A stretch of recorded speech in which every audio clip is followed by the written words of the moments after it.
तुम आगे बढ़ो, हम तुम्हारे साथ हैं। एमआईएम जिंदाबाद, एमआईएम जिंदाबाद। इम्तियाज जलील साहब तुम आगे बढ़ो, हम तुम्हारे साथ हैं।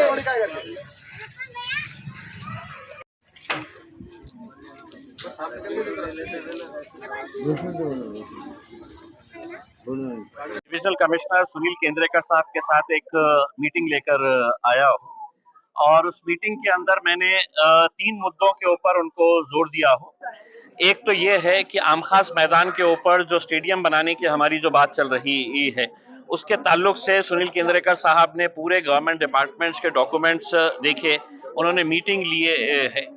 अब ये है कि हम जो हज हाउस का इनॉग्रेशन की जो बात कर रहे हैं, मैंने जैसा कहा था कि हम चाहे तो हम उसको खुलवा सकते हैं उसके अंदर, क्योंकि मैं भी खासदार हूँ, सांसद हूँ, मैं मेरे हाथ से भी उद्घाटन, लेकिन मैं खुद चाह रहा हूँ कि इसका उद्घाटन मुख्यमंत्री के हाथ से इस वजह से हो कि ताकि हम उद्घाटन उनका हज हाउस के लिए करवाए और काम हमारा आमखास मैदान के ऊपर जो स्टेडियम है उसका ऐलान उनके हाथ से करवा दे, ताकि पूरी गवर्नमेंट मशीनरी। सुनील केंद्रेकर साहब ने मुझे यकीन दिलाया है कि मैं यही हफ्ते के अंदर आमखास मैदान के ताल्लुक से जो मीटिंग लेना है, जितने भी कंसर्न लोग हैं उनकी मीटिंग मैं लूंगा। दूसरा काम मैंने उनको जो बताया है कि जालना रोड के ऊपर जो हमारा 400 बेड का हॉस्पिटल चल रहा है वो अभी कंप्लीशन होना चाहिए था, वो मुकम्मल हो जाना चाहिए था, लेकिन अभी 50% काम ही हुआ है और पता ये चला है कि इसके जो कंसर्न मिनिस्टर जो है उन्होंने फाइल दबा के रखे हुए हैं। अब जब मिनिस्टर फाइल दबा के रखता है तो आपको समझ जाना चाहिए उसके फाइल दबाने का मकसद क्या होता है करके। तो उसके ताल्लुक से भी मीटिंग अगले 2-4 दिनों के अंदर कमिश्नर साहब लेने वाले हैं। तीसरा, हम जो सिद्धार्थ गार्डन के अंदर का जो जू हम शिफ्ट कर रहे हैं पड़े गांव में, वो उसका काम भी बहुत धीमी गति से चल रहा है। तो ये 3 कामों के सिलसिले के अंदर हमने बात किए है। साथ ही साथ वहां पर बैठकर हमने अब्दुल सत्तार साहब से बात किए है कि आप सीएम का टाइम लीजिएगा, हज हाउस का इनॉग्रेशन करवाइएगा और ये जो आमखास मैदान को हम स्टेडियम बनाने का हमारी जो कोशिश है उसके ताल्लुक से डिविजनल कमिश्नर साहब के साथ चर्चा करके उसका रास्ता कितना, मैंने कहा है कि इसके लिए हम पैसा नहीं मांग रहे हैं।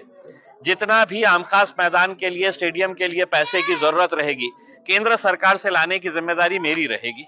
मैं लेकर आऊंगा पैसा, आप सिर्फ है तो हमको पेपर क्लियर करवा के दे दीजिएगा। जो भी सरकारी डिपार्टमेंट्स लड़ाई कर रहे हैं कि ये हमारी जगह है, हमारी जगह है, तो उन सरकारी डिपार्टमेंट्स को भी हम साफ तरीके से बताना चाहते हैं कि अगर तुम्हारी भी जगह है तो वो जगह के ऊपर आज जो बच्चे क्रिकेट फुटबॉल खेलते हैं वो जगह सिर्फ स्पोर्ट्स के लिए ही इस्तेमाल होने वाली है। तुमको अगर जगह चाहिए तो तुम डिविजनल कमिश्नर ऑफिस के पास है तो एक मेमोरेंडम दो और ये बताओ कि ये जगह की बदले में हमको दूसरी जगह दे। हम दूसरी जगह देने के लिए तैयार है, लेकिन आमखास मैदान के ऊपर 1 इंच भी हम किसी सरकारी डिपार्टमेंट को कोई कंस्ट्रक्शन करने के लिए देंगे नहीं है। वो मैदान बच्चों के लिए है, खेलने के लिए, और वहां पर इंशाल्लाह एक भव्य स्टेडियम बनाने का जो मेरा ख्वाब है, इंशाल्लाह उसको हम ताबीर करेंगे। उसका 2024 तक सर इंशाल्लाह ये हज हाउस तामीर मतलब खुल जाएगा, ऐसा लगता है सर आपको? अभी फिलहाल मैंने सत्तार भाई के साथ बात किया हूं, मैंने भी बात किया हूं और कमिश्नर साहब ने भी बात किए हैं। अगले 8-10 दिनों के अंदर मुख्यमंत्री साहब का कुछ प्रोग्राम ग्रामीण इलाकों के अंदर बन रहा है। गंगापुर के अंदर एक प्रोग्राम बन रहा है, तो हमने ये उनसे कहा है कि जब आपका ग्रामीण का प्रोग्राम बन रहा है तो उसी वक्त में है तो आप हज हाउस का भी उद्घाटन कर ले करके उसमें आने वाले हाजियों को जरूर मिलेगा उसमें इंशाल्लाह। मैं इस गली में पैदल चलकर आ रहा था तो यही सोचते आ रहा था कि इतनी मुश्किलों के साथ इस गली के लोग रहते होंगे कि यहाँ पर ड्रेनेज भी नहीं, पानी की पाइपलाइन भी नहीं है और रास्ते की हालत एक बारिश के बाद क्या हालत हो जाती होंगी इसका सिर्फ अंदाजा लगाया जा सकता है। खुशी है अल्हम्दुलिल्लाह हमने ये काम का आज शुरुआत की है। कल से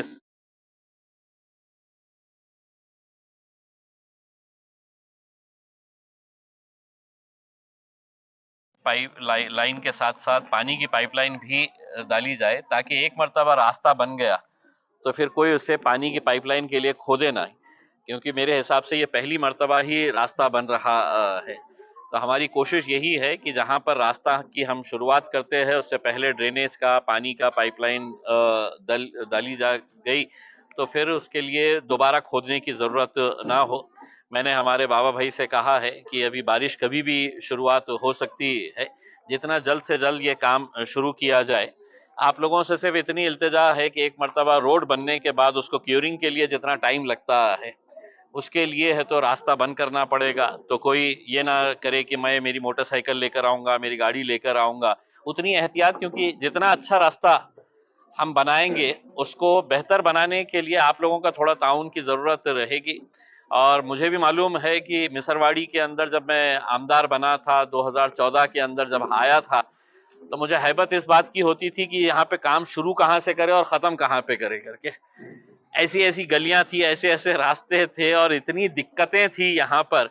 और मुझे ये मालूम रहता था कि मैं किसी एक गली का काम की शुरुआत करता हूँ तो दूसरे दिन दूसरे गलियों के लोग मेरे पास लड़ने के लिए आ जाते थे कि साहब हमारी भी। और मैं लोगों को यही कहता था कि कहीं ना कहीं से शुरुआत कर रहे हैं, धीरे धीरे काम होगा। और जैसा आप सुभाष वागुले ने बताया है कि तकरीबन काम हो चुका है, लेकिन जो भी जितना भी काम बचा हुआ है इंशाल्लाह मैं आपको यकीन दिलाता हूँ कि जितना मुझसे मुमकिन होगा उसके अंदर इंशाल्लाह हम पूरा करेंगे। खुशी की बात यह है कि इस गली के अंदर दो मस्जिदें हैं, 2 मस्जिदें आ रही है और खबरस्तान का भी एक बड़ा रास्ता है। तो ये खबरस्तान उर्दू स्कूल के लिए भी एक रास्ता यही है, खबरस्तान के लिए रास्ता यही है, मस्जिदों के तरफ जाने वाला रास्ता यही है। तो अल्हम्दुलिल्लाह आज इसके काम की शुरुआत हो रही है। आप लोगों से की दुआएं हमें चाहिए कि इंशाल्लाह आगे और भी काम जितने बचे हुए हैं उसको भी हम पूरा मुकम्मल करें इंशाल्लाह। ये रास्ता मैं देखकर जा रहा हूँ और ये वीडियोग्राफर्स मेरी तस्वीर निकाल रहे थे कि मैं कैसा ये रास्ते के ऊपर आ रहा हूँ। इनको ये कहूँगा कि दोबारा है तो 10 दिन 15 दिन के बाद दोबारा आए और इंशाल्लाह इस गली का पूरा नक्शा बदला हुआ रहेगा इंशाल्लाह। 15-20 दिन के बाद जब बन जाएगा तो इंशाल्लाह दोबारा यहाँ पर आएंगे। बहुत बहुत शुक्रिया। बहुत सारा काम यहाँ पर हो चुका है और सबको अच्छी तरह मालूम है। जब सब आमदार थे तो सबके पास आपके हर गली के लोग वहाँ पे जाते थे, साहब वहाँ पे काम चालू हो रहा है, इधर नहीं हो रहा, वहाँ लाइट लग रहा है, यहाँ नहीं लग रहा। तो साहब ने एक बार बता दिए थे क्या कोई जादू की छड़ी तो है ही नहीं कि मिसरोड़ी में घुमा दिया और तुरंत काम हो जाए। मगर साहब आज ये बोलने में खुशी हो रही है कि आज 99% काम आज पूरे मिसरोड़ी का हो चुका है। और उस टाइम ने साहब पहले से सबर में सब करते थे, लोगों को जा कुछ बोलते थे, साहब नगर सेवक ऐसे काम नहीं कर रहे हो, नहीं कर, साहब बोलते हो जाएगा, सबर रखो, मेरा पूरा ध्यान मिसरोड़ी पे, मैं मिसरोड़ी से काम कर रहा हूँ, मिसरोड़ी में पूरा काम देख के रहूंगा। और साहब आज पूरा काम यहाँ पर हो चुका है। दूसरी बात साहब, एक कब्रस्तान जो था, ये कब्रस्तान पूरा खुला था, इसको कंपाउंड वॉल नहीं था, अंदर बहुत पानी आता था, सब होता था। मगर अपन ने उस टाइम में महानगर पालिका से इसको वोकबोर्ड से एनओसी ला के सब करा के आज इतना बड़ा कंपाउंड वॉल करके ये करा के ले ली। इसके साथ साथ में अपन ने बुधवार का भी आप देखे, बुधवार का काम भी अपन ने करे हुए, अन्न बासठ सभागार का निधि आपसे जो लिए थे तो अन्न बासठ सभागार भी बना चुका है। मतलब हर समाज का सभागार यहाँ पे बन चुका है। आज कब्रस्तान का काम भी हो चुका है। मुझे नहीं लग रहा है कि आज मिसरोडी के अंदर सब आने वाले इलेक्शन में आपके पास कोई लोग आएंगे कि यहाँ पे कुछ काम नहीं हुआ बोल के और कुछ काम नहीं हो रहा बोल के। इतना काम यहाँ पर हो चुका है। और मैं खासदार साहब यहाँ पर आए हैं, मैं उनसे विनती करूंगा कि 2 शब्द आप सबके सामने उन्होंने बेटे सर को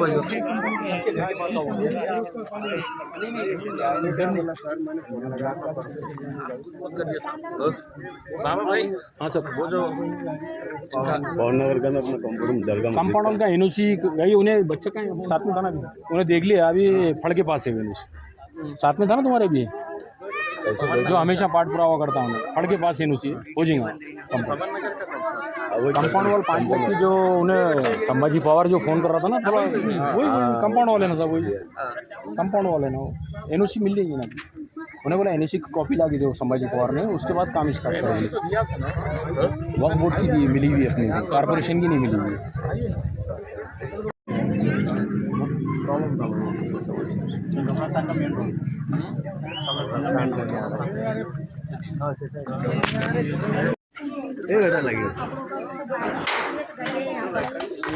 परेशानी निकालना पड़ी। इंशाल्लाह।